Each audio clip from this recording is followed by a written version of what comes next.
আসসালামু আলাইকুম সুপ্রিয় দ্বিতীয় শ্রেণীর শিক্ষার্থী বন্ধুরা, বাংলা ক্লাসে সকলকে স্বাগত জানাচ্ছি। আজকে আমরা পড়ব পাঠ 15তে লেখা আছে বাক্য লিখি।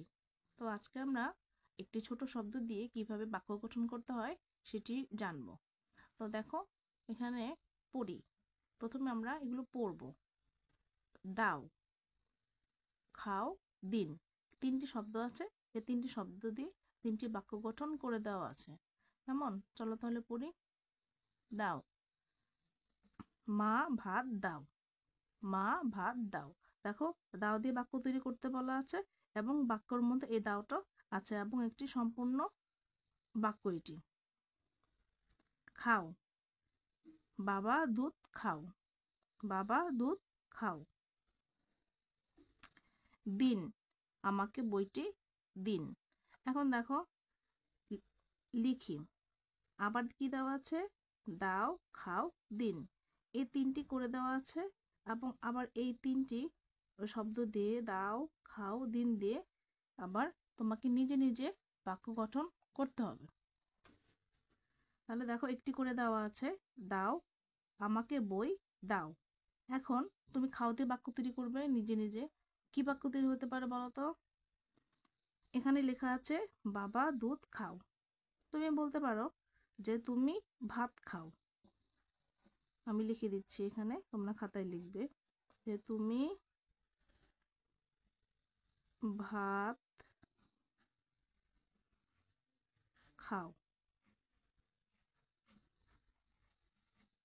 কেমন? তুমি ভাত খাও। দিন, আমাকে বই দিন। তুমি লিখতে পারো আমাকে কলম দিন, আমাকে আমাকে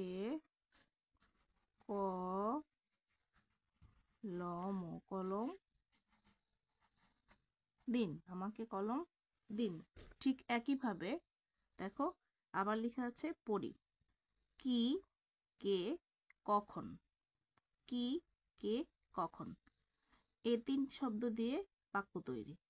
তো কি দিয়ে লেখা আছে তোমার নাম কি, তোমার নাম কি।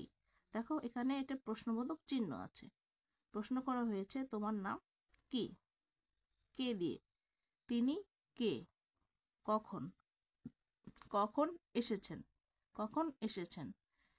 এখন তোমাকে লিখতে বলা হয়েছে লিখি, লিখি দিয়ে আবার সেই কি, কে, কখন, কি, কে, কখন। কেমন? কি দিয়ে লেখা আছে তুমি কি খাবে, তুমি কি খাবে। আগে বাকি কি লেখা ছিল? কি দিয়ে তোমার নাম কি। এখন লেখা আছে তুমি কি খাবে। এখন কে দিয়ে তুমি নিজে নিজে একটি বাক্য গঠন করো তো দেখি। এখানে লেখা আছে তিনি কে।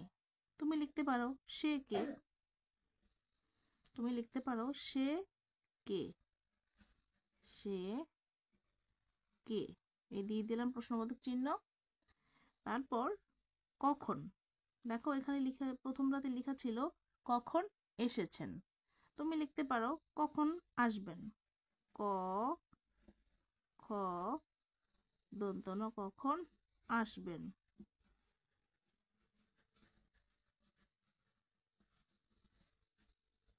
কেমন? তো নিজে আমরা বাক্য গঠন করা শিখে গেলাম। তাহলে চলে যাচ্ছি পরের পাঠে, পাঠ 16। পাঠ 16, রাজুর আঁকা ছবি। দেখো এখানে একটি ছবি আছে, একটি প্রাকৃতিক দৃশ্যের ছবি। এই ছবিটি এঁকেছে কে?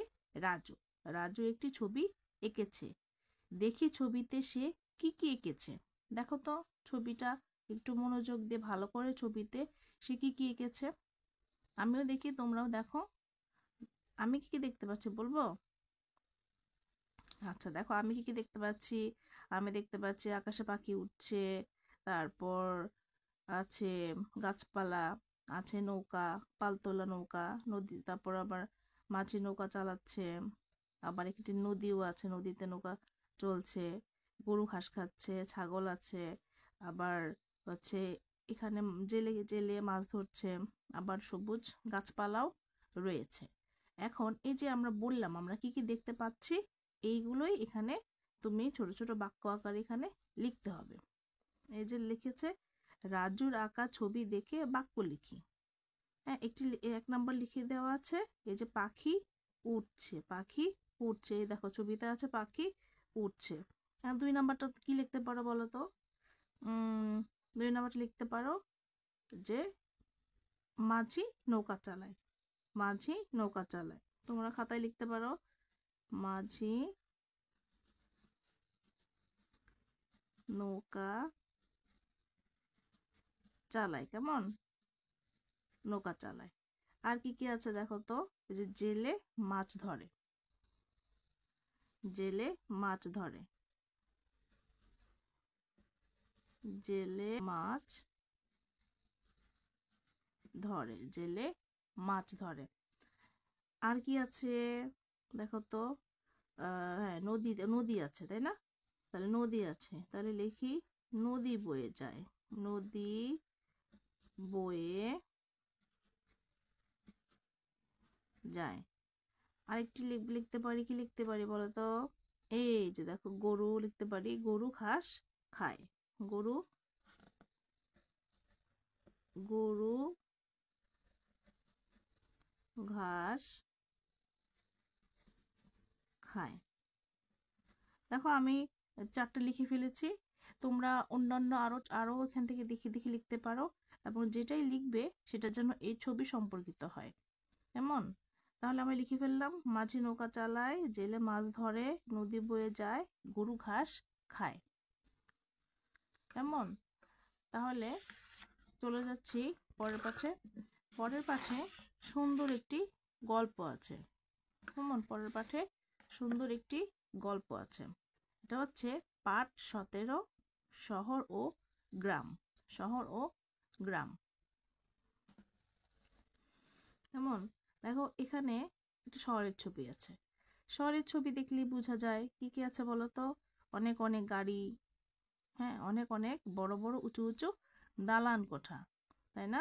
তোমরা গিয়েছো শহরে বা দেখেছো? যারা শহরে থাকো তারা গ্রামে গিয়েছো, বা যারা গ্রামে থাকো তারা শহরে গিয়েছো না? গিয়েছো তো মনে হয়। তো চলো আমরা পড়ি গ্রাম ও শহর। আমিন গ্রামে থাকে, শহরে এসে সে অবাক হয়ে গেল। শহরে এত গাড়ি আর এত মানুষ, চারিদিকে কত রকমের দোকান, সেখানে কত কিছু যে রয়েছে। আমিন এসেছে ওর ফুপুর বাড়ি। আমিনের ফুপু বড় একটা দালানে থাকেন। সেই দালানে আরো অনেক পরিবার থাকে। আমিনের ফুফাতো বোন তিথি। আমিন আর তিথিকে নিয়ে ফুপু একদিন চিড়িয়াখানায় গেলেন। আমিন সেখানে বাঘ, হরিণ, জিরাফ দেখল। আরেক দিন তাদের নিয়ে ফুপু শিশু পার্কে গেলেন। শিশু পার্কে ঘুরতে আমিনের অনেক ভালো লাগলো। এর কয়েক মাস পরের ঘটনা। তিথি মার সাথে মামার বাড়িতে বেড়াতে গেল। তিথির মামা গ্রামে থাকেন। তাদের বাড়ির পাশে পুকুর, সেখানে হাঁস প্যাক প্যাক করে ঘুরে বেড়ায়। দেখে তিথির আনন্দ হয়। তিথির মামাতো ভাই আমিন।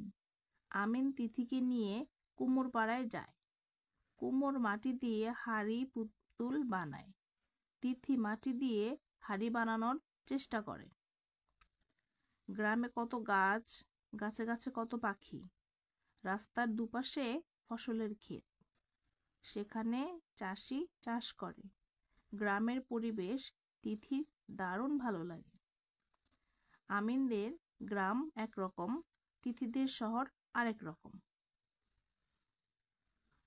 তাই না?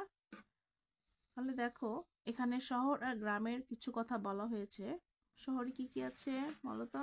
শহরে আছে উঁচু দালান, তারপর আছে কি গাড়ি, মানুষ, তাই না? আবার শহরে আমিন শহরে গিয়েছিল কার বাসায়? তার ফুপির বাসায়। তারপরে তার হচ্ছে ফুফাতো বোন ছিল তিথি। ফুপু তিথি আর আমিনকে নিয়ে কোথায় গিয়েছিল? চিড়িয়াখানায়। তারা কি কি দেখেছিল? বাঘ, হরিণ, জিরাফ। তারপর আরেকদিন গিয়েছিল কোথায়? শিশু পার্কে, তাই না? তারপর তিথি যেহেতু শহরে থাকে, তিথি শহর থেকে কোথায়? তার মামা বাড়িতে, গ্রামের বাড়িতে বেড়াতে গিয়েছিল। সেখানে তিথি কি কি দেখলো? কুমোরপাড়া দেখলো, হাঁসের প্যাক প্যাক দেখলো, বাড়ির পাশে পুকুর দেখলো, গাছে গাছে গাছ আছে, কত পাখি আছে যেগুলো শহরে নেই। এমন তো এগুলো দেখেও তিথির খুব আনন্দ লেগেছে। তো ঠিকই তো, গ্রাম হচ্ছে একরকম আর শহর হচ্ছে আরেক রকম। তাহলে চলো আমরা কিছু শব্দার্থ পড়বো এখন। এই এই এই গল্পের চিড়িয়াখানা। চিড়িয়াখানা অর্থ যেখানে দেখানোর জন্য পশু পাখি রাখা হয়। শিশু পার্ক, শিশুদের বিনোদনের জায়গা। কুমোর, যারা মাটি দিয়ে জিনিস বানায়। চাষি, যারা চাষ করে, যারা চাষ করে তাদেরকে বলা হয় চাষি। কেমন? চলে যাচ্ছে পরের পেজে। আমরা এখানেও এখন আমরা বাক্য লিখব। আমরা একটু আগে কিছু একটু একটু বাক্য লেখাগুলো শিখে গেছি না, বলো তো? এখন আমরা শহর দিয়ে বাক্য তৈরি করব। লেখো, শহরে অনেক গাড়ি আছে। আমি লিখলাম সহজ করে, শহরে শহরে অনেক গাড়ি আছে। অনেক গাড়ি আছে, তাই না? দালান, দালান দিয়ে কি লিখবো বলো তো?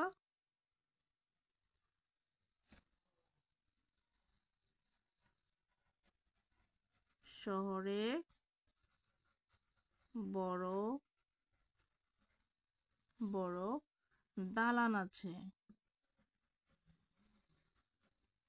দালান আছে। তোমরা ইচ্ছা করলে অন্যগুলো লিখতে পারো, তোমাদের মনে যা আসে।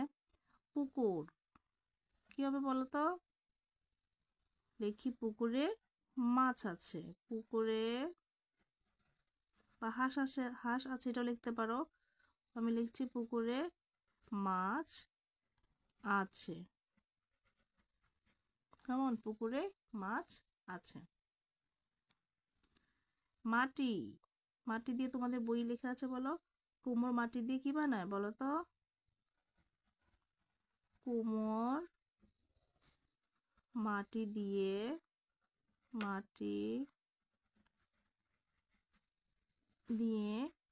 পুতুল বানায়। পুতুল বানায়। কেমন? তাহলে কি লিখলাম? শহরে অনেক গাড়ি আছে।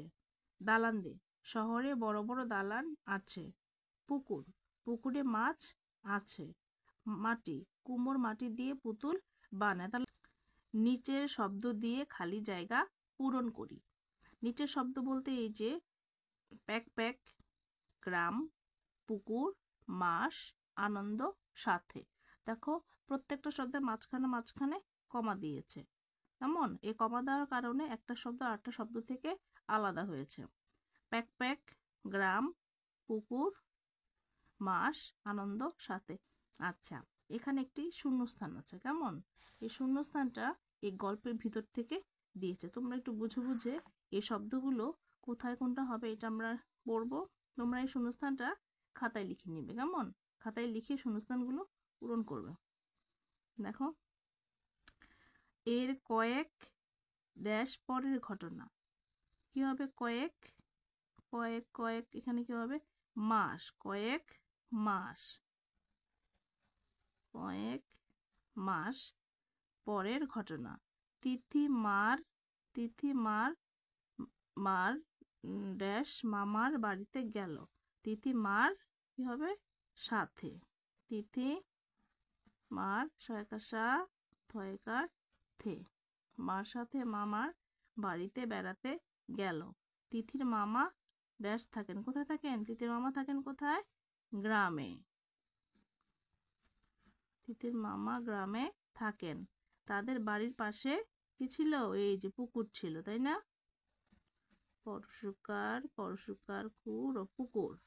সেখানে হাঁস ড্যাশ করে ঘুরে বেড়ায়। হাঁস কি করে বলতো? হাঁস প্যাক প্যাক করে। পয়জফলা আকার কপ্যাক চন্দ্রবিন্দু পয় চন্দ্রবিন্দু ফলা আকার কপ্যাক। তাহলে প্যাক প্যাক করে বেড়ায়। দেখে তিথির কি হয় বলতো? আনন্দ হয়। আ ন নয় যুক্ত দ আনন্দ হয়। কেমন? এখন চলে যাচ্ছি প্রশ্নে। বলি ও লিখি। তাহলে কি হবে? মুখে মুখে এটা বলতে হবে এবং খাতায়ও লিখতে হবে। খাতায়ও লিখতে হবে। দেখো, আমিন শহরের কি কি দেখে অবাক হয়েছে? মনে আছে তোমাদের? একটু আগে যে পড়েছিলাম কি কি দেখে অবাক হয়েছিল। হ্যাঁ, আবার দেখো, তিথির কেন গ্রাম ভালো লাগে? গ্রাম ও শহরের মধ্যে মিল বলি। দেখো, আমি তোমাদের জন্য লিখে রেখেছিলাম। আমিন শহরে কি কি দেখে অবাক হয়েছে? এই যে শহরে এত এত গাড়ি, এত মানুষ, কত রকমের দোকান দেখে আমিন অবাক হয়েছে, তাই না? আচ্ছা, তিথির কেন গ্রাম ভালো লাগে? গ্রামের কত গাছ, কত পাখি, ফসলের মাঠ দেখে তিথি গ্রাম ভালো লাগে। গ্রাম ও শহরের মধ্যে মিল বলি। আচ্ছা, শহরে দালান আছে বড় বড়, গ্রামে আছে কত কত গাছ পাখি। আবার শহরে শিশু পার্ক আছে, গ্রামে আছে পুকুর। এগুলো আরো আছে, তাই না? আরো আরো লিখলে আরো লেখা যাবে। তোমরা তোমাদের ইচ্ছা মতো লিখতে পারো। যেমন কি আছে বলো তো? গ্রামে কুমোরপাড়া আছে, যেটা শহরে নাই। আবার শহরে চিড়িয়াখানা আছে, যেটা গ্রামে নাই, তাই না? এরকম অনেকগুলোই মিল আছে। তো তোমরা লেখাটাকে যার ভালো লাগবে সেটা স্ক্রিনশট দিয়ে রাখতে পারো। কেমন? তো শিক্ষার্থী বন্ধুরা, আজকে এ পর্যন্তই। কেমন? পরবর্তী ক্লাসে আবার দেখা হবে ইনশাআল্লাহ। আল্লাহ হাফেজ।